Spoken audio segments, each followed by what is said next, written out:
E aí, justamente, né, ele vai falar de algumas questões nessa de relacionamento, né, para finalizar essa parte, do paciente com a equipe, né, que é a diferença entre a demanda de atendimento e a solicitação de atendimento. O que acontece? A demanda ela é um estado psicológico da pessoa para receber aquele atendimento. Então, ela vai conseguir fazer algum tipo de elaboração, aquilo ali vai ser alguma coisa produtiva para ela, vai ser alguma coisa que ela realmente precisa. E quando tem demanda, você consegue atender a pessoa em qualquer lugar, de qualquer forma, porque isso não é uma questão. Só que a solicitação, às vezes, é quando a equipe tem alguma questão, quando as pessoas acham que tem algum problema, e aí as pessoas pedem para você ir atender. Às vezes, calha de realmente você chegar lá e o paciente ter demanda. Às vezes, não. Então, é justamente esse processo que ele está falando e que ele vai diferenciar, né? E um outro ponto também, que é importante na questão da transferência, esse último eixo, é o da realidade da instituição. É você entender que a instituição também atravessa o, a forma como o paciente reage, né? E aí, seja um hospital que tem um ambiente com muitas regras, que é muito difícil de o paciente conseguir manter algum grau de subjetividade, que os tratamentos ele não consegue escolher nada, então esse é um ambiente que às vezes torna a pessoa suscetível a algum tipo de crise, de algum tipo de reação, né? E a própria forma como ele vai lidando com isso, como a instituição reage diante de algumas coisas, né? Então, para além da questão da instituição concretamente, né, do hospital, que é dividido em leitos, que tem a enfermaria, que tem vários pacientes que são obrigados a conviver sem nunca terem se visto na vida, também tem a dimensão das relações, das hierarquias e da relação das pessoas, né? Então, como é que você lida com a faxineira, como é que você lida com o médico, como é que você é tratado pela enfermagem. Então, todas essas coisas, elas afetam, né? E a própria questão de forma de recursos, né? De ter acesso a determinado exame, de ter acesso a determinado tratamento, né? Tudo isso vai interferir na forma como o paciente vai lidar com a doença. E aí, além disso, tem a questão das relações entre elas, né? Não só como o paciente lida com a família, com a equipe, com a instituição, mas como a equipe lida com a família, a equipe lida dentro de si, dentro da própria equipe, a família lida dentro da própria família. Essas relações paralelas também, elas têm um impacto muito importante, né? E aí, muitas vezes, o nosso trabalho vai ser esse de mediação de conflitos, de poder entrar dentro desse cenário, desse movimento da família, do paciente, da equipe, de poder ajudar nesse processo, né? Porque justamente dentro de todos os profissionais a gente é o que tem mais formação e que a gente trabalha pela palavra. Então isso é reconhecido, né? E aí justamente tendo isso reconhecido é importante que a gente entenda até onde a gente pode ir também, né? Que ele vai falar, né? Precisa entender qual é o papel dentro da equipe, porque muitas vezes a gente vai precisar dizer que não ou que sim e esclarecer que não, não é isso. Eu não vou fazer o paciente aceitar fazer uma cirurgia porque você quer, não é assim que funciona, né? Então tem várias coisas nesse ponto. Entender que a doença pode ser uma forma de linguagem também é interessante, justamente porque a linguagem da doença, né, ela traz um monte de significados, e aí justamente o que, que vai ser um sintoma, o que, que não vai ser, né, o que, que é importante ser tratado, o que, que não é, tudo isso é muito relevante e justamente diz da forma como as pessoas lidam com a doença. Para algumas pessoas o câncer é uma experiência como qualquer outra, para outras pessoas é uma experiência completamente desorganizadora. Então, entender isso como parte da vida da pessoa e da forma que ela significa é muito importante.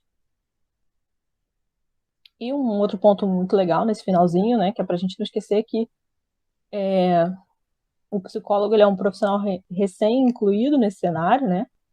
E muitas vezes a gente precisa se apresentar, não só para a equipe, mas para o próprio paciente, se apresentar dizendo o nome, o que, que a gente está fazendo, que a gente é psicólogo, a gente veio visitar ele, e explicar, inclusive, qual é o objetivo da nossa visita, do nosso tratamento, porque às vezes isso não fica tão claro, né, para o paciente. E aí, na segunda parte, né, a gente já está indo para o final, preciso beber uma aguinha.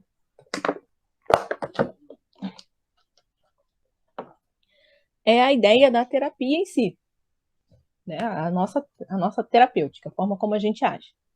Ele lista 34, sendo que as 3 primeiras são escutar, escutar, escutar, que é para vocês entenderem que escutar é muito importante, tá? E justamente dessas 34, eu selecionei algumas que eu acho que são mais relevantes pensando no INCA, tá? Na apostila tem todas elas, vocês podem ler com calma, não se preocupem que eu não tirei de lá. Só nos slides, para a gente não gastar muito tempo, eu foquei mais nas que são mais úteis para o trabalho na oncologia, tá bom? E aí, justamente entender que nesse capítulo ele vai retomar várias coisas do anterior, porque justamente ele vai ensinar estratégias e técnicas para você atender pacientes em determinadas situações. Então, ele vai falar de coisas lá de trás, nessa. Aí você vai ver, por exemplo, 6, cadê? 9, 10, 11, 12 são os enfrentamentos que ele falou no eixo 1. Né? E aí você vai vendo. Tem vários tipos de exemplo aí, de coisas que vão se repetindo. Primeiro que eu selecionei é esse paciente dito desenganado, né, que é o paciente que ouve a frase que não há mais nada a se fazer por ele. Essa é uma frase, infelizmente, comum na oncologia, apesar da gente saber que não é verdade, que não se tem mais nada para se fazer. Né? Ao contrário, a gente tem bastante coisa para fazer. Talvez modificar a doença não seja possível, mas tratar sempre será possível. E aí, justamente, a ideia é que, no caso da psicologia, que a gente não trabalha com esse conceito de cura, né, no sentido médico, nem que a gente vai ficar preocupado com um prognóstico, no sentido mais de um prazo, digamos assim, de tempo, a ideia é que justamente a gente vai trabalhar com o desejo e com a subjetividade do paciente. Então, enquanto ele estiver interessado, enquanto a vida dele tiver sentido, existe trabalho. E se não tiver, a gente ajuda a poder tentar ressignificar alguma coisa. Né? E aí, justamente nesse contexto, né, ele dá um exemplo de uma pessoa que acho que ele atendia, ou que era uma colega, que teve um familiar internado no CTI, e aí, por causa disso, a equipe sempre dizia que a familiar não ia ter jeito, que não ia se recuperar, e a pessoa que estava contando a história se sentia muito triste, porque ela queria ter a esperança de que ia sim ter uma recuperação. Né? E aí vai o processo todo e tal. E em um determinado momento essa pessoa percebe que a esperança era mais um movimento dela do que uma coisa que deveria vir dos outros. Né? Então, esse é o nosso trabalho. Né? A gente não vai trabalhar com o fato de o paciente ter 1 ano de vida, 6 meses de vida, 2 semanas de vida, exatamente com isso. A gente vai trabalhar com a vida, né? E ela pode durar quanto tempo for.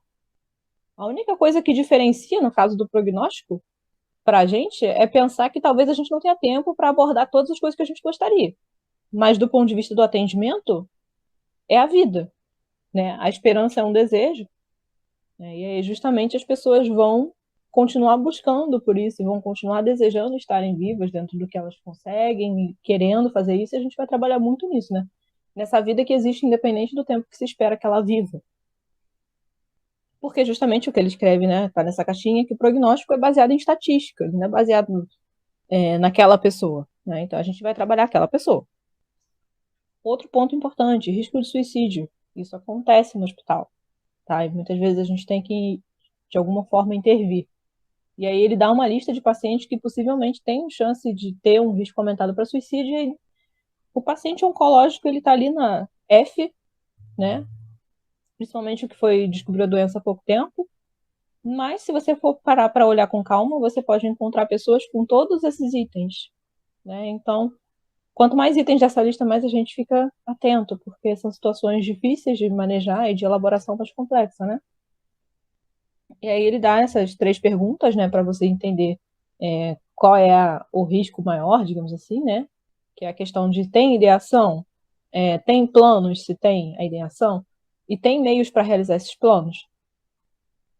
E aí, justamente, se você identifica que tem tudo isso, é você poder comunicar isso à equipe de uma forma cuidadosa, tá? Não é sair fazendo alarde, porque também às vezes a equipe lida com isso de uma forma complicada, então é uma forma de você trabalhar isso de forma mais sutil, e geralmente isso é uma coisa que exige bastante da equipe estar junta para trabalhar.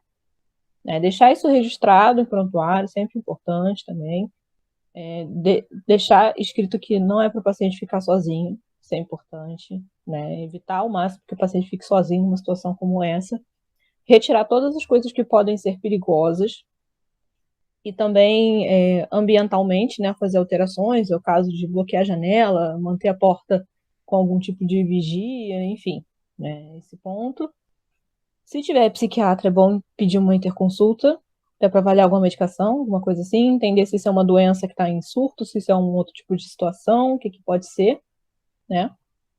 Manter um atendimento frequente a esse paciente e poder atender isso como uma demanda psicológica, da mesma forma que você atende outras demandas psicológicas, né? Você vai escutar e vai falar e vai entender o que, que o paciente está trazendo com isso. Outro muito importante, na oncologia, então, a gente vai ver isso muitas vezes. Contar ou não contar, né? Esse processo de comunicação de mais notícias é um processo muito complicado, porque se é ruim de ouvir, também é ruim de contar. As pessoas não se sentem confortáveis para dar uma notícia ruim, né? A gente não espera isso. E às vezes também a própria má notícia é uma coisa que tem uma certa diferença, né? Quando a gente pensa em má notícia, a gente pensa no que vai impactar na vida do paciente, mas muitas vezes o profissional não entende que aquilo é um impacto. Então, esse processo todo de comunicação é um processo muito delicado e que muitas vezes a psicologia vai ser convidada a participar justamente para poder esclarecer e poder ajudar as pessoas ao que fazer, porque as pessoas não têm muito tato, ou então tem uma formação muito objetiva, né? E aí não consegue transmitir isso de uma forma mais sensível. Né? E aí, justamente, pensando nessa forma da comunicação, a Kubler-Ross também, no Sobre a Morte e Morrer, vai trazer isso, né? O problema não é contar ou não contar. O problema é a forma como se conta, é a forma como se fala. Né? Porque justamente a maior parte dos pacientes quer saber o que está acontecendo, eles querem os detalhes, eles querem entender, e fica assim numa expectativa de que, mas se eu contar ele vai ficar deprimido e vai morrer mais rápido. Porque se ele souber, ele não vai mais comer. Enfim, né? O paciente, a família e a equipe às vezes ficam no medo dos efeitos disso. Né? Quando, na verdade, o que mobiliza mais a pessoa é justamente a forma como você vai contar as coisas. Né? E não em si a informação. E justamente poder entender que os pacientes eles vão dar pistas de como eles querem saber e do que eles querem saber. Tem paciente que fala claramente que não quer saber, tem paciente que fala claramente que quer saber tudo. Tem pacientes que são mais sutis, né? Então a gente vai estar sempre olhando isso. Né? E essa ideia de que, não vamos falar direto com ele, como se o paciente não fosse perceber, né? Isso acontece com crianças, principalmente, mas com adultos também, principalmente adultos idosos, né? E aí você vê que as pessoas agem como se o paciente fosse incapaz de perceber que o comportamento de todo mundo mudou, né? O paciente que nunca recebeu visita começa a receber um monte de visita. Ele vê que o médico fica um tempão conversando com a família fora do quarto sem ele ouvir. O que está acontecendo? Ele começa a deduzir que está acontecendo alguma coisa grave. Né? Ele não vai achar que está tudo bem. E é justamente essa percepção que muitas vezes passa batido, né? E também fala, né, do que além do como se diz, pensar que esse como envolve várias coisas, né? É a informação em si, a sensibilidade que você vai ter para dar certas notícias que realmente são muito negativas, mas um ambiente que seja tranquilo, que a pessoa se sinta acolhida, né? Que não seja tipo no meio de um negócio com um monte de barulho, com um monte de gente passando, que ela não consegue se concentrar naquilo. O próprio profissional, né? Ele tem que mostrar que ele está ali disponível, não é a pessoa que está falando com você olhando no relógio, caramba, já está acabando o tempo, sabe? Não, não é essa situação que se deseja. Né? Então tem que ser um ambiente tranquilo, uma coisa acolhedora, sensível, que o paciente possa expressar os seus sentimentos, que ele possa se sentir acolhido nos seus sentimentos. E que o mais importante é que o paciente saiba que não é porque você está dizendo isso que você está abandonando ele, que você está dizendo que ele nunca mais vai ter assistência. Né? É poder garantir ao paciente que ele vai ter o tratamento. Né? Então vai falar, a gente chegou num ponto em que não vai poder mais chegar num tratamento que a sua doença vai ser curada, mas a gente vai te oferecer isso, isso e isso, que vai ser assim, assim, assado, e não. Né? Poder explicar esse processo e mostrar para o paciente que ele não vai ficar sozinho aí, se, tipo, você vai morrer, se vira aí. Não é isso que vai acontecer. Né? O importante é que isso não seja dessa forma. Outro, né, já aproximando de finalizar esse módulo, é a ideia da assistência a esse paciente próximo da finitude. Né? Ele ainda usa o termo terminal, a gente evita usar esse termo hoje em dia, mas enfim, é o termo que está no livro. Né? Que é justamente a ideia de que seja um tratamento pensando naquele indivíduo, que ele possa ter uma morte minimamente confortável, né? Que ele seja respeitado, que ele possa se for o caso de precisar ser cuidado em todas as suas necessidades, banho, enfim, tudo que for preciso, né? Entender esses processos emocionais que às vezes o paciente passa, né? Às vezes parece que ele está deprimido, às vezes ele está numa sensação de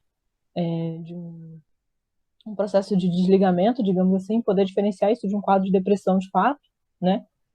O alívio de sintomas, e principalmente o alívio da dor, o suporte a essa família, poder orientar as pessoas, em especial com crianças, né? Muitas vezes se quer tirar as crianças desse momento, e aí tem crianças que desejam visitar, tem familiares que desejam receber visita de criança, então é importante que a gente cuide disso.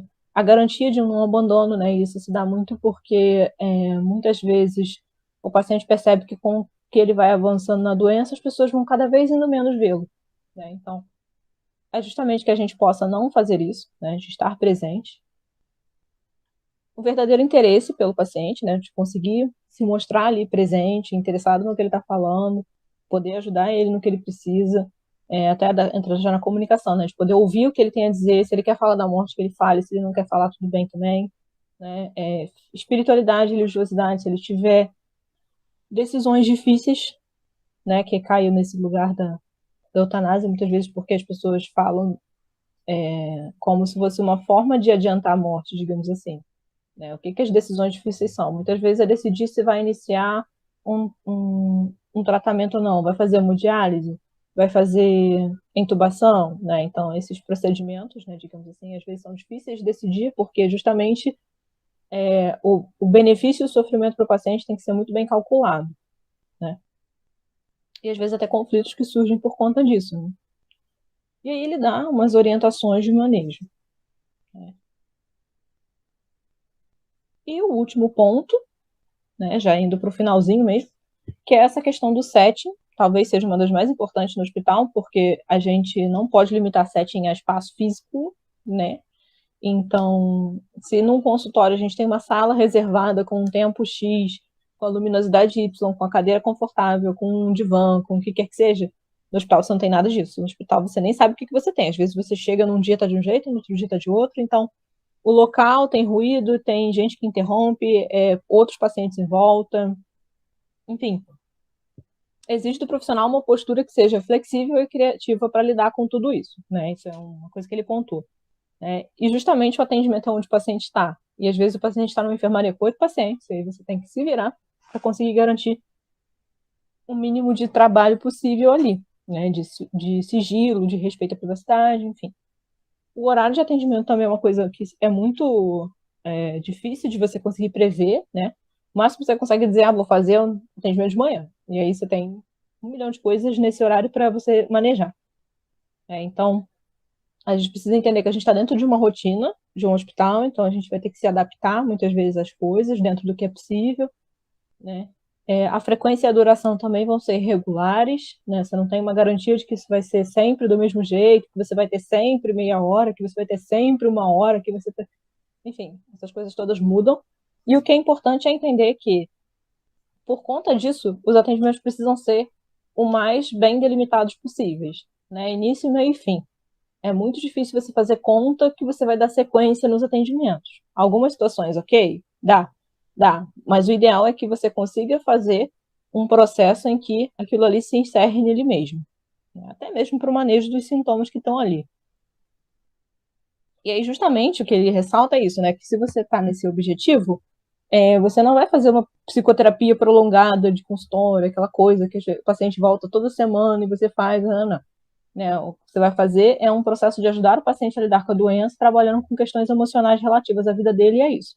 E aí, a última imagem que ele usa nessa parte, né, que é a questão da postura do profissional, que é justamente no meio desse cenário caótico, dessa coisa toda difícil, a gente vai estar como se estivesse no olho do furacão. Né? Você entra no meio do caos, você entra no meio da confusão, da rotina hospitalar, daquela ansiedade toda que o paciente está, mas você vai estar uma experiência interna que você vai desenvolvendo com o tempo de se sentir tranquilo, de você conseguir racionalizar todas as coisas que você precisa, de você estar centrado para poder ajudar o paciente. Por que é importante isso? Porque às vezes a situação do paciente, da família, é uma situação muito angustiante, muito ansiogênica, né? Se você vai despreparado, você acaba mergulhado nessa ansiedade. E a ideia é justamente o contrário, que você consiga transmitir algum tipo de tranquilidade. E aí, para finalizar esse capítulo, né, esse livro, o mapa dos remédios, que ele chama, né, que é justamente esse processo que ele vai falar dos remédios, explicar para que serve, qual a função, bioquímica, explicar a farmacocinética, a farmacologia, mas para vocês eu trouxe só a parte da psicologia em si mesmo, né, que é esse que eles chamam de psicanálise dos remédios, que ele vai usar os conceitos de real, simbólico e imaginário para falar da forma como todos os atores desse cenário hospitalar lidam com a medicação, né, e da forma que a gente constrói relações com a medicação e com as pessoas a partir disso, né. Então você tem o médico que considera o remédio enquanto sua função química, né, a atuação química do remédio, que ele acredita que ele sabe exatamente o que ele está fazendo do ponto simbólico, porque ele estudou aquele remédio, então ele sabe que aquilo funciona. E por ele ser o dono do remédio, digamos assim, né, o prescritor do remédio, aquilo ali é uma grande coisa poderosa que ele tem a oferecer. E aí, justamente, diferente de outros profissionais que talvez não ofereçam um remédio, né, ele tem esse grande poder.